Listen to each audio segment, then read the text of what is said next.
ভিডিওটি না দেখলে কিন্তু বুঝতেই পারবেন না এই রেসিপিটি বানানো কতটা সহজ।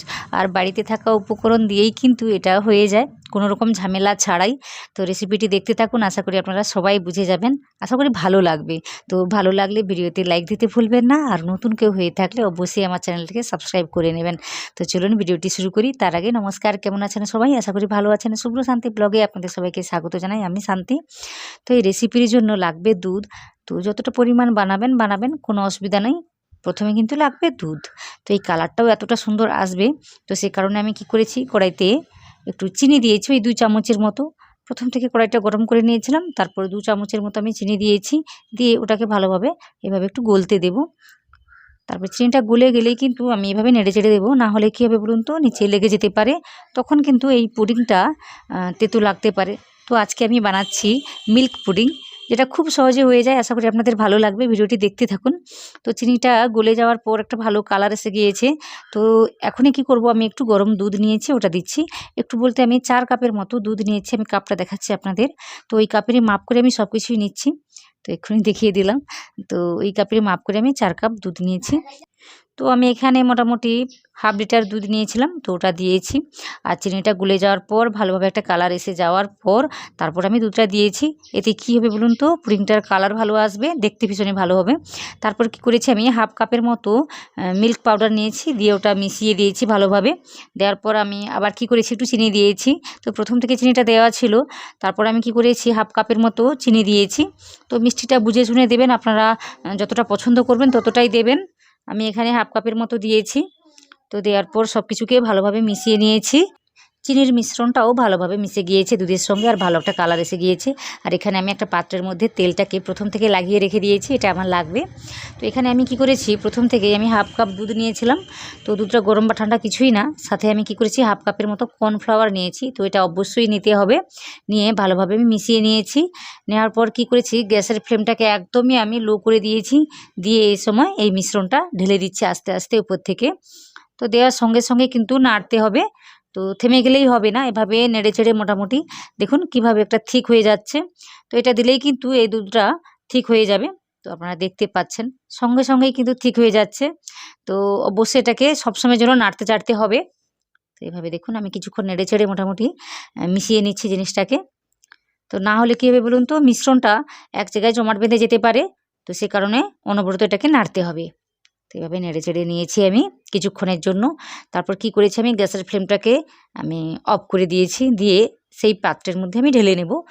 যেই পাত্রের মধ্যে আমি প্রথম থেকে তেলটাকে লাগিয়ে রেখেছিলাম, ওটার মধ্যে ঢেলে নেব আস্তে আস্তে। আর এই কাজটা একটু দ্রুত করে নিতে হবে, না হলে কী হবে বলুন তো, জিনিসটা সেট হয়ে যায় তাড়াতাড়ি। তো এইভাবে ঢেলে নিতে হবে। আর কি করেছি, আমি ঢেলে নিয়েছি। নেওয়ার পর একটু আমি কি করব, একটু সাইজ করে নেব। আর এটা কিন্তু জমাট বেঁধে যাচ্ছে, আপনারা দেখতে পাচ্ছেন। তো কাজটাকে একটু দ্রুত করে নিতে হবে। নেওয়ার পর আমি কি করেছি, একটু উপর থেকে কিছু বাদামকে আমি কুচিয়ে রেখেছিলাম, তো ওইগুলো আমি দিয়ে দিচ্ছি। তো এখানে আরও নানা রকম জিনিস দেওয়া যায়, তো আপনারা আপনাদের মতো করে কাজটা করে নেবেন। আমি এখানে শুধু বাদামের কুচিটাকে আমি দিয়েছি, আর দেখতে ভীষণই ভালো হয়েছে। এটা কিন্তু এভাবেই সেট হতে দিতে হবে। ফ্রিজের মধ্যে এই সময় রাখা যাবে না, তো কিছুক্ষণ ঠান্ডা হয়ে গেলে, সেট হয়ে গেলে তারপর কিন্তু ফ্রিজের মধ্যে রাখতে হবে। তো এখন শীতকাল, ফ্রিজের মধ্যে না রাখলেও কিন্তু সুন্দরভাবে জমে যায়। তো যদি এটা গরমকালে হয়, এটা অবশ্যই ফ্রিজে রেখে দেবেন, দেখবেন খুব ভালোভাবে জমে যাবে। তো এখনই দেখুন খুব সুন্দরভাবে জমে গিয়েছে, আর ঠান্ডাও হয়ে গিয়েছে। তারপর ভাবলাম একটু ফ্রিজে রেখে দিলে হয়তো ভালোভাবে জমে যাবে। তো দেখুন আমি কি করেছি, এটাকে একটুক্ষণের জন্য আমি ফ্রিজে রেখে দিয়েছিলাম, ওই 1 ঘন্টার জন্য। তাতে দেখুন কতটা সুন্দর সেট হয়ে গিয়েছে। তো এটা ভীষণই একটা মজার রেসিপি, আশা করি আপনাদের ভালো লাগবে। তো দেখুন একদমই সেট হয়ে গিয়েছে, শক্ত শক্ত হয়ে গিয়েছে উপর থেকে। আর দেখতে দেখুন কতটা সুন্দর হয়েছে, আর খেতে যে কী মজার সেটা আপনারা বানালেই বুঝতে পারবেন, আর খেলেই বুঝতে পারবেন। তো এখানে আমি কি করেছি, সাইডটাকে এভাবে একটু ছুরির সাহায্যে ঘুরিয়ে নিচ্ছি।